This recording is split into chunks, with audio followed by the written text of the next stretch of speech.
Oh, the video's on. Oh my goodness, what day is it?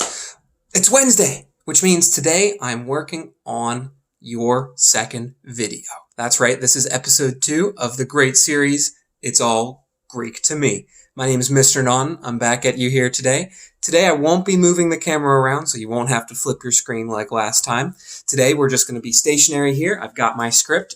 We're going to dive into lesson 2, which is all about government in Athens. Today we're going to be splitting this lesson into 2 parts. Today's part 1. The next video will be part 2 because this lesson's a bit bigger. So let's dive right in. Before we get started, we got to talk about government. What is government?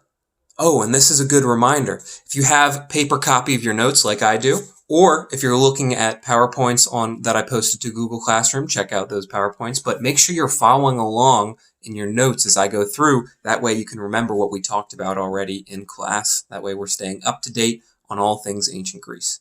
So what is a government? That's one of our big questions guiding us today. A government is like when a group of people come together, they make laws, they make decisions, and they try to keep peace and security for their people.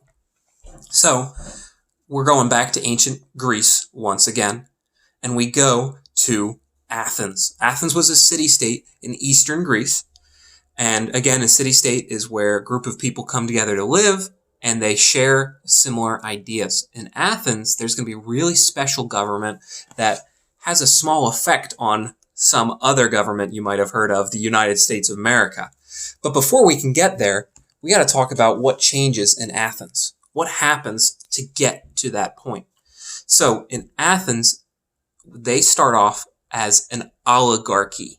No, not Olive Garden, which you guys made that joke like 100 times in class.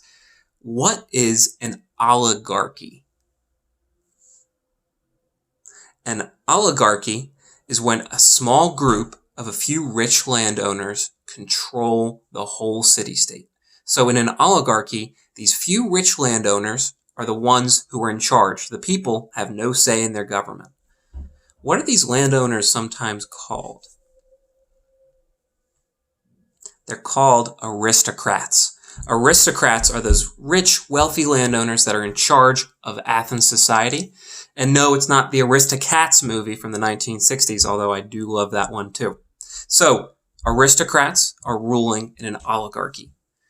When translated literally, the word oligarchy, when you break it down, olig means few, and archy means rule of the or government of the. So this word literally means rule of the few or rule of the aristocrats. That's an oligarchy.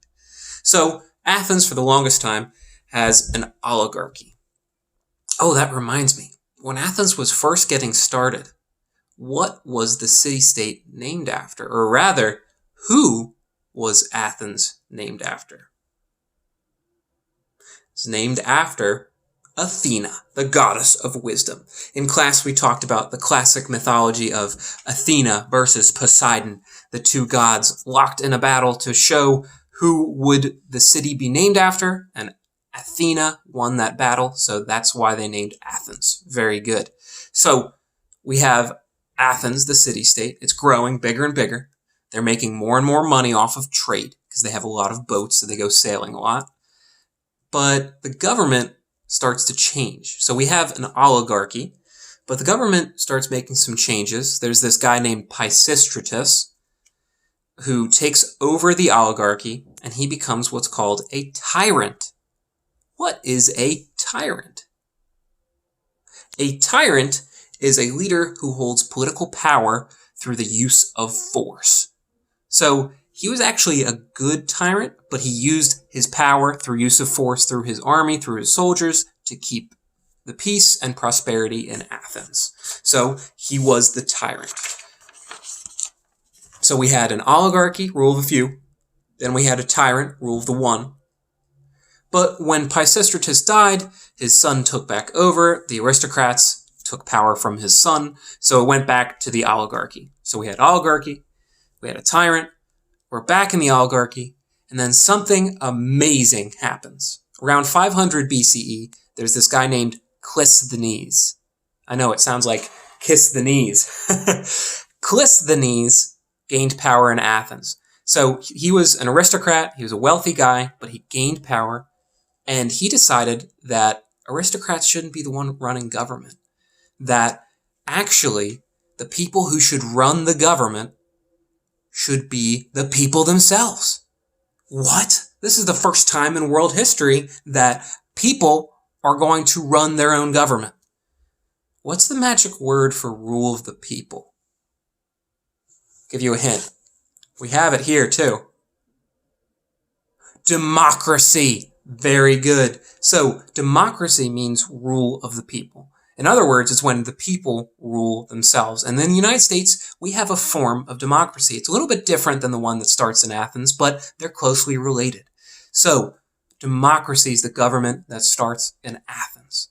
Now, I wanted to keep this video shorter today, so next time you're going to learn all about democracy, how it works, and how it worked in Athens when it first got started. Hope you enjoyed this video, learned a little bit about democracy. Hope you guys are doing well at home, thinking about you every day, and have an awesome rest of your day. Oh, and remember, it's all Greek to me.